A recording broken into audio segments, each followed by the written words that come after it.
नाज़रीन आदाब, मुंसिफ टीवी में आपका खैर मकदम है। सुनहरा तेलंगाना के साथ मैं हूं आपका मेज़बान इमरान अली बेग। शुरुआत करते हैं सुर्खियों के साथ। चौथे मरहले के लोकसभा इंतखाबात के लिए नोटिफिकेशन जारी। तेलंगाना भर में मुख्तलिफ सियासी जमातों के उम्मीदवारों ने दाखिल किए पर्चे नामजदगी।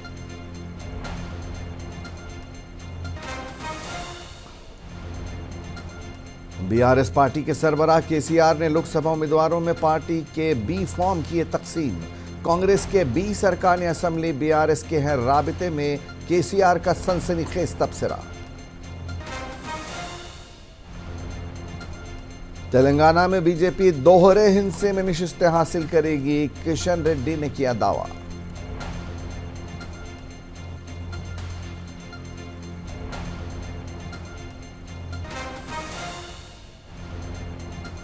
कामारेड्डी से ताल्लुक़ रखने वाले बीआरएस और बीजेपी के कायदीन कांग्रेस में हुए शामिल। मोहम्मद अली शब्बीर और सुरेश कुमार शेट्टर ने पार्टी में किया इस्तकबाल।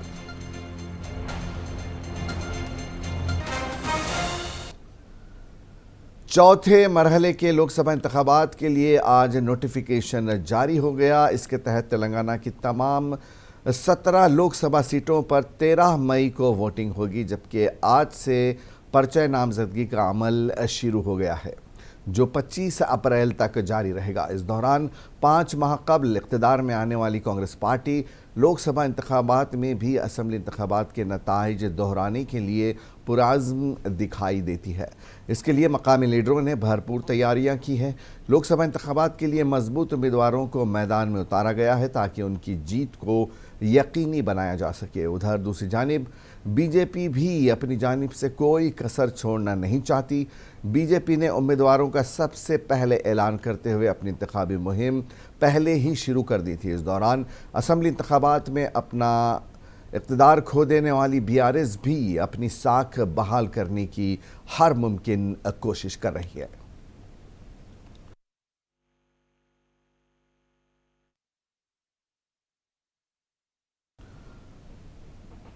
वहीं तेलंगाना बीजेपी के सदर जी किशन रेड्डी ने दावा किया है कि लोकसभा इंतखाबात में उनकी पार्टी रियासत में दोहरे हिस्से में नशिस्तें हासिल करेगी।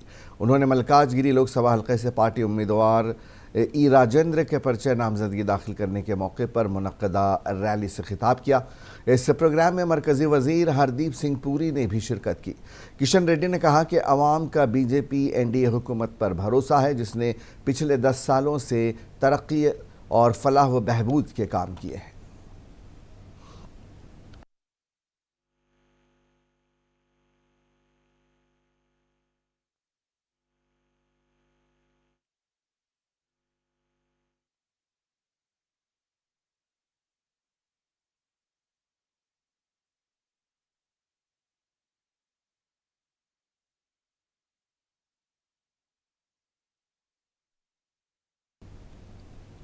नागर कर्नूल पार्लिमानी हल्के से कांग्रेस पार्टी उम्मीदवार मल्लू रवि ने पर्चे नामजदगी दाखिल किया।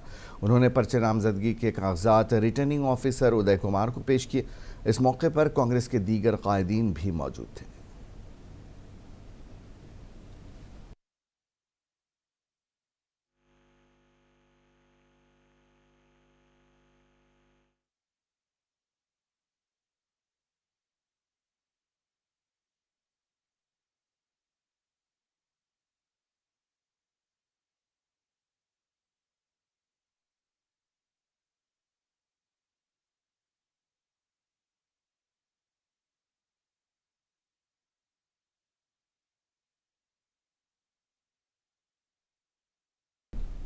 मेदक बीजेपी उम्मीदवार के तौर पर साबिक रुकन असम्बली रघुनंदन राव ने पर्चे नामजदगी दाखिल किया।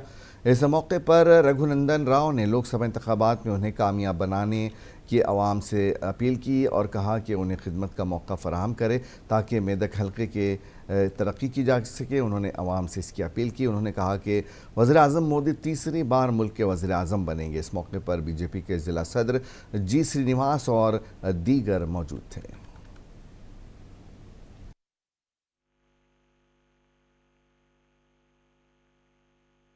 దాదాపు 2 దశాబ్దాలుగా ఈ జిల్లా సమస్యల మీద అలుపెరగకుండా పోరాడుతున్నటువంటి నన్ను నరేంద్ర మోడీ గారి నాయకత్వంలో భారతీయ జనతా పార్టీ మూడోసారి అధికారంలోకి రానున్నటువంటి సందర్భంలో ఆశీర్వదించి పంపినట్లయితే ఇప్పటిదాకా కొనసాగించినటువంటి అభివృద్ధి కార్యక్రమాలని మరింత వేగవంతం చేయడంతో పాటు మెదక్ జిల్లాకి ఒక గుర్తింపుని, మెదక్ పార్లమెంటుని దేశ స్థాయి లోపల గౌరవం పెంచే రీతి లోపల పనిచేస్తాను. కాబట్టి మెదక్ పార్లమెంట్ నియోజకవర్గ పరిధిలో ఉన్నటువంటి ఓటర్ మహాశయులందరికీ కూడా ధనబలానికి జనబలానికి జరుగుతున్నటువంటి ఈ యుద్ధంలో ఆ రాముడి అండతో ఆశీస్సులతో మీ ముందుకు వస్తున్నటువంటి నన్ను ఆశీర్వదించమని, మందబలం కండబలం డబ్బు బలం లేకపోయినప్పటికీ గొంతుతో నోటితో ప్రజా సమస్యలే నా ఎజెండాగా, వాయిస్ ఆఫ్ ద వాయిస్లెస్గా, పేద ప్రజల గొంతుకగా ఎవరైతే మాట్లాడలేం, చట్టసభలో మా హక్కులు వినబడతలేవని బాధపడుతున్నారో ఆ ప్రజల గొంతుకగా రఘునందన్ని దీవించండి, ఆశీర్వదించండి అని మెదక్ పార్లమెంట్ నియోజకవర్గ ఓటర్ మహాశయులందరూ కూడా సవినయంగా అప్పీల్ చేస్తారు. नागर कर्नूल पार्लिमानी हलके से बीजेपी के उम्मीदवार पी भरत ने भी अपना पर्चा नामजदगी दाखिल किया। उन्होंने रिटर्निंग ऑफिसर उदय कुमार को कागजात नामजदगी का एक सेट हवाले किया। इस मौके पर रुकन पार्लियामेंट पी रामल्लू और दीगर मौजूद थे।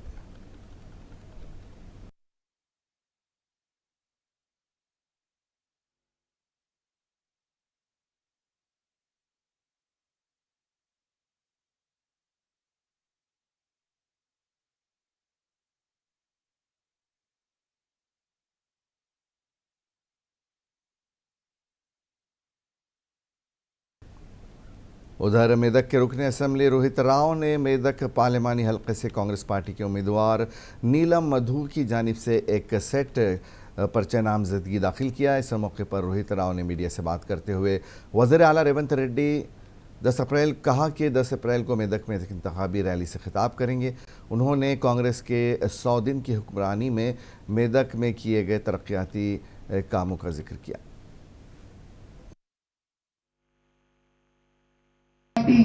ఎంపీ అభ్యర్థి తరఫున ఫస్ట్ సెట్ ఆఫ్ నామినేషన్ మరి మేము వేయడం జరిగింది. మా ఇన్ఛార్జ్లు, మా జిల్లా అధ్యక్షులు, మరి మా ముఖ్య నాయకులు, మా చైర్మన్ గారు మేము అందరం కలిసి మరి వేయడం జరిగింది.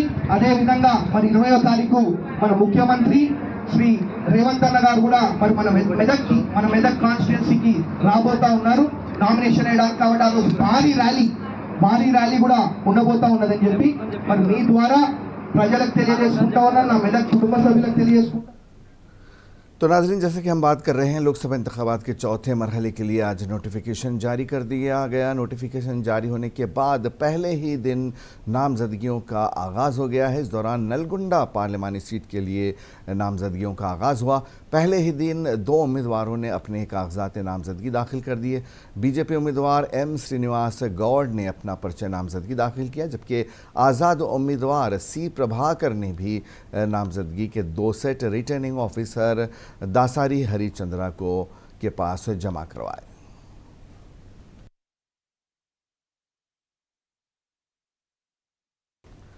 तेलंगाना स्टेट के चीफ इलेक्टोरल ऑफिसर विकास राज ने कहा कि लोकसभा इंतखाबात में हिस्सा लेने वाले उम्मीदवार ऑनलाइन भी अपने कागजात नामजदगी दाखिल कर सकते हैं। ताहम वो एक प्रिंट आउट लेकर इस माह की 24 तारीख के अंदर मुताल्लिका रिटर्निंग अफसर के हवाले उन्हें करना चाहिए। उन्होंने पर्चे नामजदगी कागजात और हलफनामे को एहतियात से भरने का मशवरा दिया। उन्होंने कहा कि कागजात नामजदगी के 3 सेट दिए जा सकते हैं और उनके साथ 5 तस्वीर भी दी जाएं। उन्होंने कहा कि हलफनामे के हर सफ़े पर दस्तखत और हर कॉलम पूरा भरा होना चाहिए। इंतखाबी अखराजात के लिए उम्मीदवार को बैंक अकाउंट खोलना चाहिए। वोटर लिस्ट में नाम होना ज़रूरी है, इसीलिए हम लोग बार बार ये चीज़ बोलते रहे हैं कि आप अभी ही चेक कर लीजिए कि आपका नाम वोटर लिस्ट में है कि नहीं है। आपका नाम जिस पोलिंग स्टेशन में होगा आप उसी पोलिंग स्टेशन में जा सकते हैं। अगर किसी कारणवश आपका एपिक कार्ड गुम हो गया है, आपके पास एपिक कार्ड नहीं है, तो आप आयोग द्वारा दिए गए 12 और जो फ़ोटो आइडेंटिटी कार्ड्स हैं उसमें से किसी एक कार्ड को लेके जा सकते हैं। लेकिन आपका नाम वहाँ पर इलेक्टोरल रोल में होना ज़रूरी है। पिछले 2 साल में 2022 से अभी तक हम लोगों ने बहुत कार्रवाई की है। इसमें इंक्लूजन्स है, डिलीशंस है, मॉडिफिकेशंस है। हैदराबाद में भी उस पर बहुत काम किया गया है। हर स्टेज में इलेक्टोरल रजिस्ट्रेशन ऑफिसर ने पॉलिटिकल पार्टीज़ के साथ हर वीक मीटिंग किया है, उनको list of inclusions, list of deletions, list of modifications दिया है। उनके तरफ से जो कंप्लेंट्स आए थे उन पे डिटेल में जांच की गई है, उसके बेसिस पे भी कई डिलीशंस हुए हैं। तो आज के डेट में हम बहुत कॉन्फिडेंट हैं कि हमारा जो इलेक्टोरल रोल बहुत ही अच्छा है और इसमें कोई गड़बड़ी होने की कोई गुंजाइश नहीं है। बीआरएस पार्टी के सरबराह व साबिक वज़ीर आला केसीआर की सदारत में तेलंगाना भवन में पार्टी का इजलास मुनक़िद हुआ। इस मौके पर केसीआर ने पार्लिमानी इंतखाबात के लिए पार्टी के उम्मीदवारों में पार्टी के बी फॉर्म तकसीम किए और इंतखाबी अखराजात के लिए रकमी चेक्स भी हवाले किए। इस मौके पर केसीआर ने बात करते हुए कहा कि कांग्रेस अवाम से किए गए वादों को पूरा करने में नाकाम हो गई है। कांग्रेस के खिलाफ अवाम में नाराज़गी शुरू हो गई है। उन्होंने सनसनीखेज तबसरा करते हुए कहा कि कांग्रेस के 20 अरकान उनसे राबिते में हैं। उन्होंने कहा कि साबिक में बीजेपी उनकी हुकूमत को गिराना चाहती थी, जबकि उनके पास 111 अरकान असम्बली थे।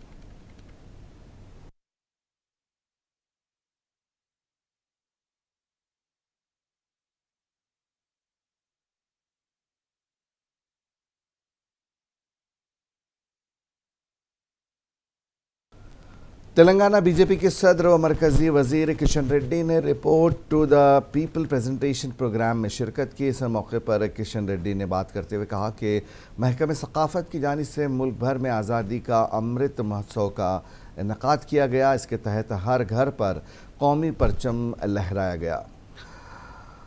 अलवरी सीतारामा राजू और तेलंगाना के यौम तासीस के प्रोग्राम भी मुनक़िद किए गए। महकमे सियाहत और सकाफ़त ने G20 इजलासों में अहम किरदार अदा किया। हमने सिकंदराबाद की तरक्की के लिए भी काम किया।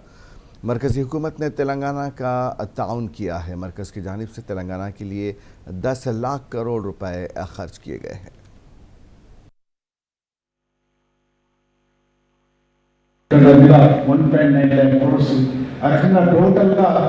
మనం తెలంగాణకు 10 lakh crores ఇవ్వడం జరిగింది.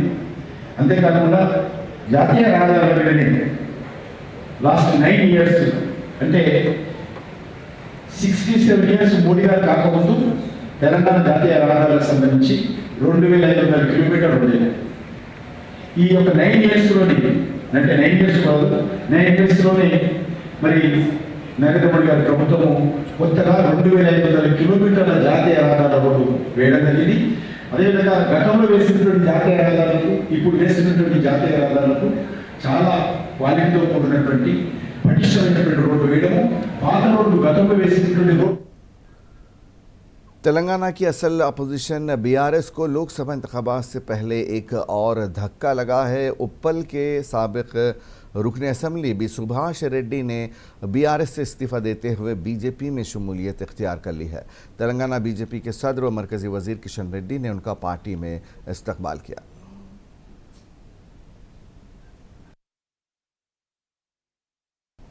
हैदराबाद में चहारशंबे को रामनवमी के मौके पर शहर के मुख्तलिफ इलाकों में ज़ाफ़रानी तंजीमों ने शोभा यात्रा निकाली। इस मौके पर हैदराबाद लोकसभा हल्के से मुकाबला करने वाली बीजेपी उम्मीदवार माधवी लता ने भी शोभा यात्रा में हिस्सा लिया।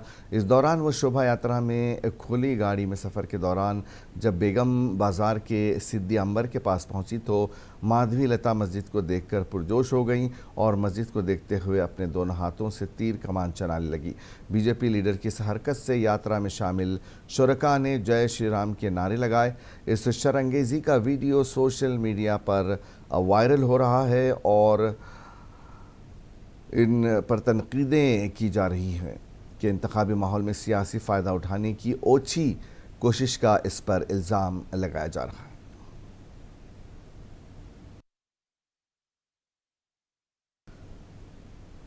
बीआरएस पार्टी के रुकने असम्बली व साबिक वज़ीर जगदीश रेड्डी ने मीडिया से बात करते हुए कोमट रेड्डी ब्रदर्स को तनकीद का निशाना बनाया। उन्होंने कहा कि कोमट रेड्डी ब्रदर्स ने नलगोंडा की तरक्की के लिए कोई तवज्जो नहीं दी। जगदीश रेड्डी ने कहा कि कोमट ब्रदर्स को इन पर तनकीद करने का कोई हक नहीं बनता। चलो పోదాం, మీరిద్దరు రండి, కలిసిపోదాం, మా ఊరికి పోదాం, మీ ఊరికి పోదాం, ఇదే రిపోర్టర్లు అందరినీ నెట్ట పెట్టుకొని పోదాం, ఇదే వీడియో కెమెరాలు తీసుకొని పోదాం, మీ బతుకులేందో నా బతుకేందో తెలుస్తుంది. నేను మీకు నిజంగా విజ్ఞప్తి చేస్తున్నా, ఒక్కసారి మీరే పోయి స్వయంగా తీసుకొని రండి, మా ఊళ్ళలో ఇవ్వండి, మా ఆబ్సెన్సీలో ఇవ్వండి, తీసుకొని రండి, రెవెన్యూ రికార్డులు కూడా తీయండి. నాకు ఇప్పుడు కూడా పర్సనలైజ్ చేసుకోవడం మాట్లాడడం ఇష్టం లేదు కాబట్టి చేసుకోలేను నేను నా జీవితంలో, నాకు అవసరం లేదు అటువంటి.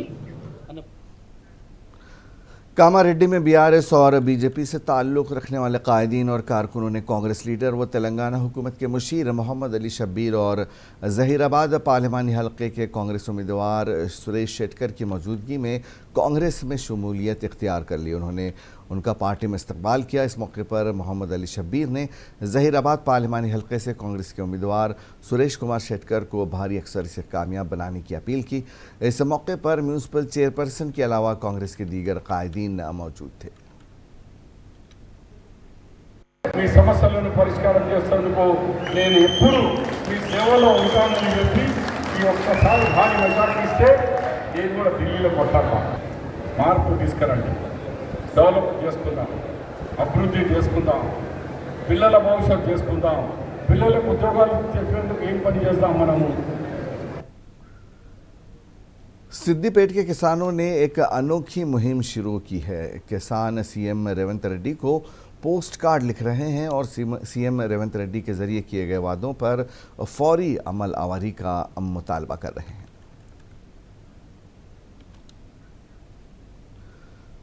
सदर कुल हिंद मजलिस इत्तेहादुल मुस्लिमीन व हैदराबाद के रुकन पार्लियामेंट बैरिस्टर असदुद्दीन ओवैसी ने कारवान असम्बली हल्के के बंजारा दरवाज़ा, गोलकुंडा, शिया गली, दिलावर शाह नगर, शाहजहां नगर दीगर इलाके जात का पैदल दौरा करते हुए घर घर जाकर आवाम से मुलाकात की।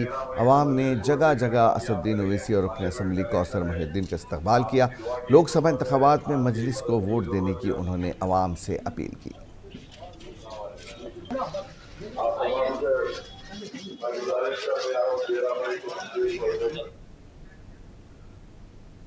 सऊदी अरब के शहर मदीना मुनव्वरा में वाक़ जन्नतुल बक़ी क़ब्रस्तान में पैगम्बर इस्लाम मोहम्मद सल्लल्लाहु अलैहि वसल्लम के ख़ानदान के मज़ारात और मकबरों की मिस्मारी की 101वीं बरसी के मौके पर दुनिया भर के शिया दुनिया के मुख्तलिफ़ हिस्सों में एहतजाजी मुज़ाहिरे करते आ रहे हैं। आज 8 शव्वाल 18 अप्रैल हैदराबाद के इंदिरा पार्क धरना चौक पर एहतजाजी मुज़ाहिरा किया गया।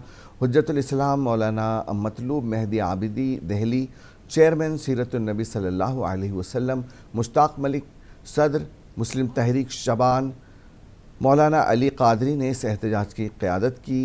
एहतजाज में हिस्सा लेने वालों ने कहा कि अहले नबी की तौहीन बर्दाश्त नहीं की जाएगी। उन्होंने सऊदी अरब की मौजूदा हुकूमत से इस कब्रस्तान की फ़ौरी तामीर का मुतालबा किया।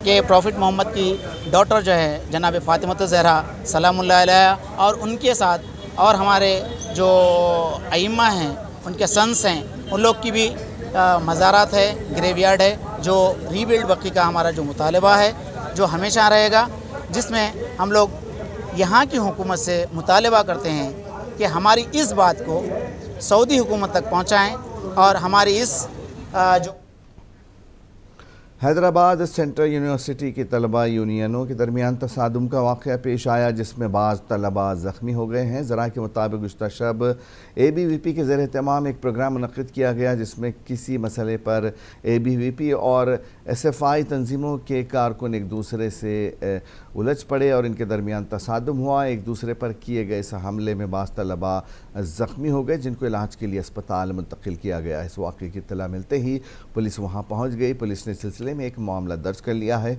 वाक़े का वीडियो सोशल मीडिया के मुख्तलिफ प्लेटफॉर्म्स पर तेज़ी के साथ वायरल हो गया है।